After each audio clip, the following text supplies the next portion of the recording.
So, Furiosa is a movie that I've been waiting for a pretty long time. But the problem was that this movie didn't really emotionally resonate with me as much. I think honestly, Mad Max Fury Road, despite being a much more simple movie, made me feel so much more emotion. And I'm going to explain why that is. But before that, I'm going to talk about what I did like about the movie. I don't even need to say it, but the visuals are really good. All the effects look real, more or less. And beyond it just looking real, it looked really beautiful as well. Like a lot of the colors and things were really well used. And there's like a few shots that just like stick in my head. So obviously that was really well done, and that I guess is to be expected. I think it was better than the previous one. And beyond that, just the post-apocalypse aesthetic of this movie is so interesting. Honestly, I'm personally a big fan of the post-apocalypse, but the way Mad Max handles it is so unique and interesting, with their like mishmashed cars that are like these Frankenstein's monsters. And the fact that they really made those things is like even more insane. Now, just a disclaimer, I'm going to be incredibly negative in the rest of the review, but that does not mean I hate the movie. But I do think that this movie has some serious issues. The main flaw in this movie is that it never shows characters emotionally processing things. And I don't mean that we don't see their facial reactions when things happen. I mean that we need scenes where we see characters emotionally dealing with and coping with the traumatic events that happen in the movie. We need to see how that molds them as a person and how that affects their personality and their decision making. Really, that's the biggest flaw of this movie. If the movie was not interested in showing scenes like that, that's absolutely fine. Then it should have been edited like Mad Max Fury Road, where it just gives you hints about things, enough hints about the characters and the world, enough to get you immersed into that world, and then you can just move on with the plot. And the plot itself in that movie was very simple. The heroes have to get the women away from this like weird, like rapey guy or whatever, right? uh, but that really worked for that movie, right? So you have that simple plot that I guess most people can be on board with, and then you have this amazing world to give it this flavor, right? It never wastes any time on things that you're not interested in. Actually, it's pretty good. But anyway, back to Furiosa. It's clear that this movie isn't trying to be like Fury Road, and I think that's good. Every movie in this franchise shouldn't be like Fury Road. They should have given a lot more time to, not one, to let the characters process the things, but also to let the audience process things, right? The movie just moves on too quickly after it shows us stuff. For example, in the scene where Furiosa's mom dies, we see it happen, and obviously it's like all screwed up and everything. And afterwards, we just skip to like a certain amount of time in the future, and we just get to see like Chris Hemsworth doing some chaotically evil, like villainous thing. And the problem with that is, in that scene, it's the next we've seen Furiosa's mom die, and it's the next thing we see after that. And Furiosa is just fucking stone cold in that scene. And that's a big issue. We need to see Furiosa crying or dealing with it in some way. That's the only way that the audience is going to relate to that character and feel what that character feels. Because just knowing the information that obviously Furiosa is upset that her mom died is not obviously not going to be enough. We need to know how she feels. We need to understand how she feels to be fully on board with her motivations and to root for her. So that was a big missed opportunity in this movie, in a lot of places actually, not just in this. There are a lot of places where it could have had some kind of character building scene, but instead it just moves on to the next plot point. So another big missed opportunity in this scene is to develop Chris Hemsworth's character as well.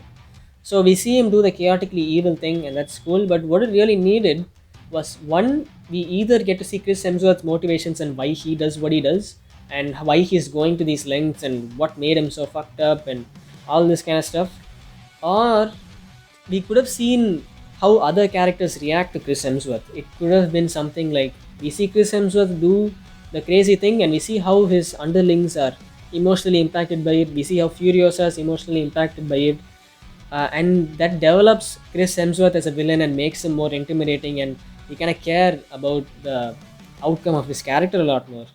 But instead, we just see the thing happen, and again, Furiosa is fucking stone cold throughout all of this. That being said, I do think Chris Hemsworth's performance in this movie is really good.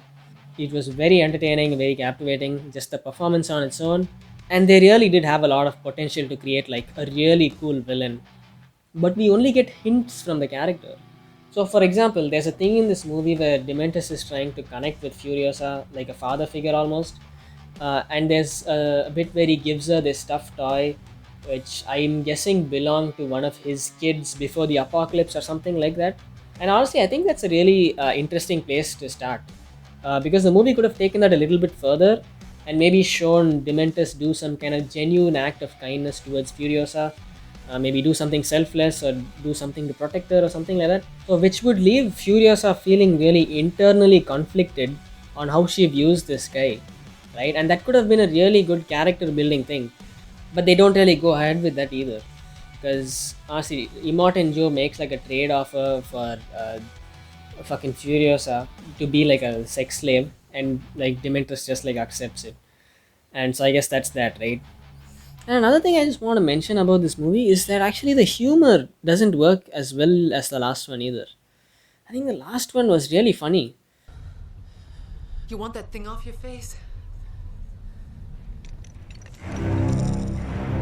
Because of how fast paced it was, they managed to use that in an interesting way to just like let jokes sneak up on you. And that was genuinely really effective.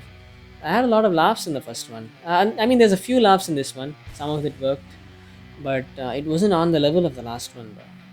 So anyway, after this episode, Dementus does his like little plan, gets gas down or whatever, and all this, and they negotiate with Immortan Joe, and Furiosa is handed over to Immortan Joe, and she is sent to the sex slave room. Uh, and anyway, so here is another missed opportunity for some good character development. We could have introduced some of the characters from the previous movie, had some kind of relationship between Furiosa and those characters, or at least any of the characters there. I suspect that this black woman is probably Zoe Kravitz's mom from the last one. I'm just guessing, I don't know. but there could have been something there, some kind of development there. But instead, they just kind of skip through it. Like, it's just, you're just informed that it's a thing that happens. Right? But really, it could have been used for some kind of interesting character development.